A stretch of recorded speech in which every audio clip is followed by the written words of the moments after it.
గుండెల్లో శతాబ్దాల గౌరవం, పట్టు పరంపరకు ప్రతీక, సంప్రదాయానికి శాశ్వత చిరునామా సఖీ.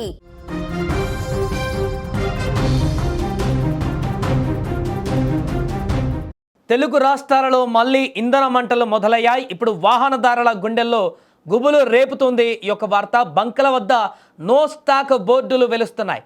నిన్నటి వరకు సాఫీగా సాగినటువంటి ప్రయాణం నేడు బంకుల దగ్గర బారులు తీరుతుంది. ఒకప్పుడు ధరకు భయపడిన సామాన్యుడు ఇప్పుడు చుక్క పెట్రోల్ దొరకదా అని కళ్ళల్లో ఒత్తులు వేసుకొని ఎదురు చూస్తున్నాడు.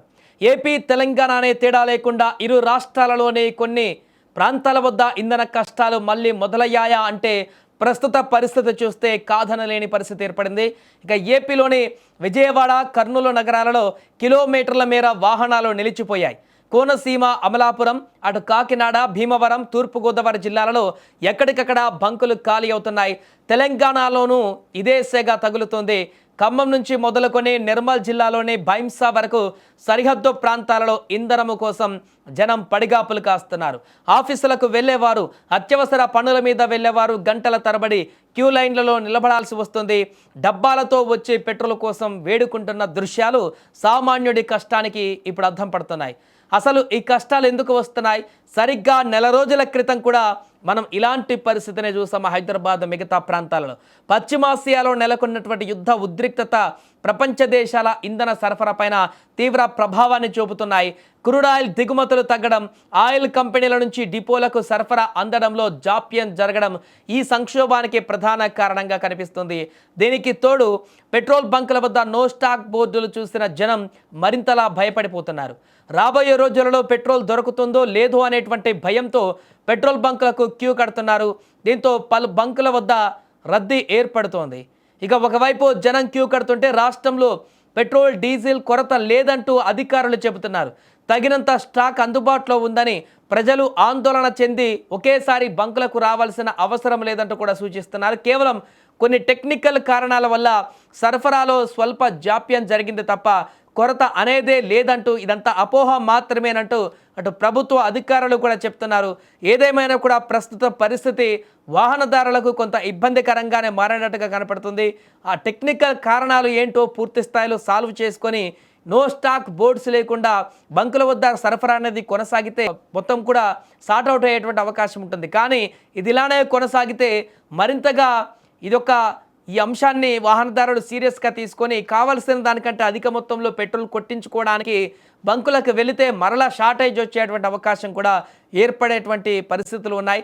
గతంలో హైదరాబాద్లో అదే జరిగింది. అలాంటి పరిస్థితి ఇప్పుడు కూడా ఆంధ్రప్రదేశ్లో కొన్ని ప్రాంతాలలో, మిగతా ప్రాంతాల్లో వచ్చేటువంటి అవకాశం కూడా కనిపిస్తున్న నేపథ్యంలో మరి దీనికి సంబంధించి ప్రభుత్వం ఎలాంటి నిర్ణయం తీసుకోబోతుంది, ఆ టెక్నికల్ కారణాలను సార్ట్అవుట్ చేయడానికి ఏ రకమైనటువంటి కార్యాచరణ రూపొందించబోతుంది, ప్రస్తుతానికి నెలకొన్నటువంటి ఈ పరిస్థితిని ఎప్పటి వరకు చక్కదిద్దబోతుంది అనేది వేచి చూడాలి. అందుకేమండి, నా ఆటో డ్రైవర్ని గత 3 రోజులుగా మాకు ఆయిల్ లేక చాలా ఇబ్బందులు పడుతున్నాము. మేము ఆటో తోలుకుంటేనే కదా మాకు డబ్బులైనా ఏదైనా, దీని మీదే సాగేమన్నా మాది మొత్తం. ఆయిల్ లేక నా తిప్పలు పడుతున్నామండి. బంకులకు వెళ్తేనేమో ఆయిల్ రావట్లేదు, అవి రావట్లేదు, ఇవి రావట్లేదు అని చెప్పి కంప్లైంట్ ఇస్తున్నారు. జిల్లా మా నందిగామండి, మేము ఆటో కార్మికుని నేను. మరి మాకు నందిగామలో డీజిల్ కొరతగా కొన్ని 3-4 రోజులు మంచి ఇబ్బందిగా ఉంది మాకు. మరి మేము ఆటో తోలుకుంటేనే మా జీవం గడిచిద్ది. మరి దానివల్ల మేము అది ఉపాధి కోల్పోయి మరి ఆటో తోలకుండా ఇంట్లో పెట్టుకుంటున్నామండి. మరి మాకు భోజనానికి మరి అవన్నీ ఇబ్బంది అవుతుంది. మరి గవర్నమెంట్ దీనికి చర్య తీసుకొని మరి దీనికి ఎందుకు కొరత వస్తాం మాకైతే అర్థం కావట్లేదు. 200 అన్నారండి ఆటో వాళ్ళకి. మరి కారుకి ఎంత పన్నారంటే సమాధానం చెప్పట్లేదు. కూర్చున్నాయండి. మాకు 200 అంటే మా ఉపాధికి అయ్యేది కాదు కదండి, అది వచ్చేది కాదు కదా. 25 కిలోమీటర్లు వస్తుందండి ఆటో వచ్చి. ఏమొస్తుంది సార్ మాకు? కట్టుకోవాలి కదా. ఎవరు అంటున్నారండి? ఏం చేసుకుంటారు చేసుకుంటారు. 7ంటికి వచ్చారు, 200 ఎవరు సరిపోతాయి? కనీసం వాళ్ళు రిక్వెస్ట్ చేసి 500 కొట్టండి సార్, కారుకి 1000 రూపాయలు కొడతారు కదా, మాకు 500 కొట్టని అడిగితే వీళ్ళు అంటారు బాబు మాకు ఆడేస్తాము అని చెప్తారు వాళ్ళు. నిజంగా ఇంత బాధలు పడుతున్నావు ఆటో వాళ్ళు, ఇంత బాధలు పడుతున్నావు, పబ్లిక్ ఇంత బాధపడుతుంది. ఈ బాటికి వెళ్ళిపోదు. ఇప్పుడు ఆటోలు కొడతాయంటే మేము అపార్ట్మెంట్లో వాచ్మెన్లు, జనరేటర్లకి మేము మోసుకురాలేం కదా. కనీసం వాళ్ళకి 1000 రూపాయలు కొడితే కనీసం మాకు 500 కొట్టినా సరిపోతుంది.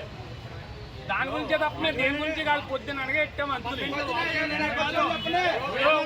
మిషన్ ఉన్నాయి. నేను ఒక ఆటో డ్రైవర్ అండి. ఇప్పుడు నేను పొద్దున్న 7 గంటల నుంచి మేము ఇక్కడ వెయిట్ చేసి బంపులు ఎక్కడో అని చెప్పారు. అక్కడ నుంచి ఉంటే అలా అయిపోయింది అన్నారు. మళ్ళీ ఇక్కడికి వచ్చిన తర్వాత 200 కొడతా అన్నారు. మరి దీనికి ఏం పరిష్కారం? మన ఆటోలు తిప్పుకోవాలా మేము అక్కడ